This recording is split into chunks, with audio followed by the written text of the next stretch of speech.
You wish to have confidence and assert yourself in all circumstances. Here are a few excerpts from the course. A first excerpt on getting out of your comfort zone. Our mind wants to protect us from failure. Why? Because to fail, in our ancestral past, is to risk being eaten by a lion or simply to be rejected by the community that feeds us. When our mind pulls us back to stay in our so-called comfort zone, it is to protect us from death or rejection by the community, which is a death for it. Stay here, it's not so bad. Look, you're not alone. You have a salary at the end of the month. Subway, work, eat, sleep, we're both doing well. In 2 weeks, you're on vacation. Hang on till then. In short, it's so afraid of the future that it asks you to sacrifice your present and to make a lot of effort to have any chance of a better future, not that comfortable.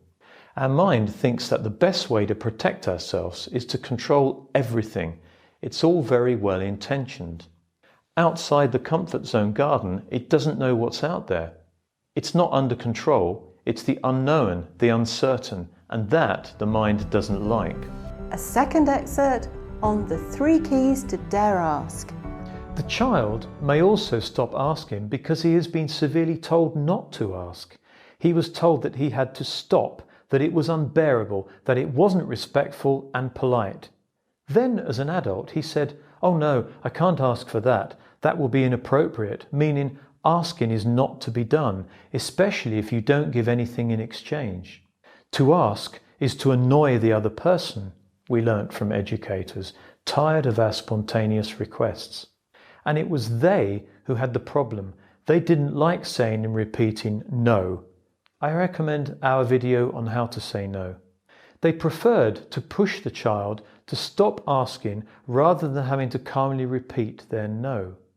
If you believe that asking is annoying the other person, and moreover that they might say no to you, you won't ask anything. Asking is emotionally costly. It's not really that people are afraid to ask, it's that the knot in the plexus that accompanies their request is more uncomfortable than living without the object of their desires. I would rather not have a salary increase than to go through the emotional ordeal to ask for it, without even being sure to receive it. Too uncomfortable. I'd rather not ask you for help on this issue than to bother you and to be judged by you, knowing that you might even say no. A third excerpt on asking and receiving. Ask because you want to treat yourself well, because your desires deserve to be expressed. Some will say you're bitchy. No, you're just listening to yourself. And you don't force anyone to say yes. Others are free to answer you yes or no. In any case, if you do not have desires for yourself, or if you do not express them, you might fulfill the desires of others or the mass consciousness. This is how many people change jobs in companies. They don't consciously choose their career path. They don't pick up and ask for the next job. They are waiting for HR or management to come and offer them their next position according to the wishes and needs of the company. The company chooses for them. Ask.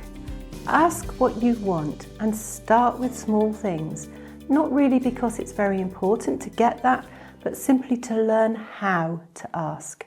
In fact, with time, you will always get no's, but more and more often, you will get yeses. You will discover that many people like to please others, and by constantly asking for and receiving many refusals, you will welcome those no with lightness or even humour. Want to know more? We are delighted to accompany you on the course Assertiveness. See you soon.